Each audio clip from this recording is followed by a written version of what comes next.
అందరికీ నమస్తే అండి. మనకి ఆరోగ్యాన్ని ఇచ్చే విటమిన్లు పోషకాలు కలిగినటువంటి క్లస్టర్ బీన్స్ గోరుచిక్కుడుకాయ రెసిపీ ఇది.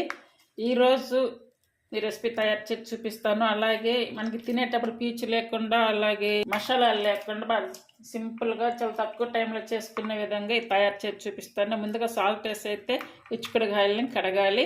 వాటర్లో ఇచ్చుకుడుకాయలన్నీ కూడా వేసుకోవాలి. వీటిని కొంచెం సాల్ట్ వేసి ఉడికించాలి. చూసారు కదా, ఈ ఇచ్చుకుడుకాయలన్నీ కూడా ఇలా ఉడికించుకోవాలి.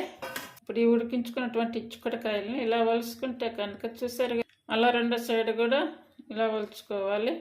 అన్నీ కూడా ఇలానే వలుచుకోవాలి. చూసి ఇలా తయారు చేసుకోవాలి.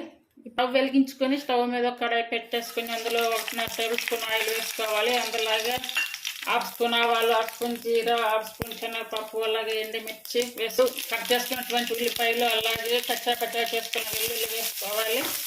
1/2 స్పూన్ వరకు పసుపు వేసుకోవాలి. అలాగే టేస్ట్ సరిపడా సాల్ట్ వేసుకోవాలి. చిక్కుడుకాయలు వేసుకోవాలి. నీరంతా పోయే వరకు ఈ తాలింపులన్నీ మగ్గించుకోవాలి. మిడిల్ ఫ్లేమ్ మీద పెట్టుకొని 1 స్పూన్ వరకు కారం వేసుకోవాలి. చాలా సింపుల్గా, చాలా ఈజీ పద్ధతిలో, చాలా తక్కువ టైంలో మసాలా లేకుండా అలాగే తినేటప్పుడు పీచు అనేది రాకుండా ట్రై చేయండి. స్టవ్ ఆపేసుకోవాలి.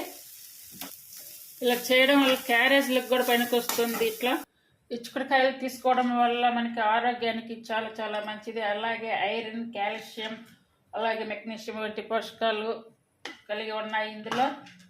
ఇచ్చుకుడుకాయలు వారంలో ఒక్కసారైనా తినండి, చాలా చాలా మంచిది. ప్లీజ్ ఈ రెసిపీ మీకు నచ్చినట్టయితే లైక్ చేసి, షేర్ చేసి, సబ్స్క్రైబ్ చేయండి. అలాగే ఛానల్ కూడా సపోర్ట్ చేయండి. ఛానల్ సపోర్ట్ చేసిన మీకు అందరికి కూడా చాలా చాలా థ్యాంక్ యూ అండి. ట్రై చేయండి. Thank you for watching.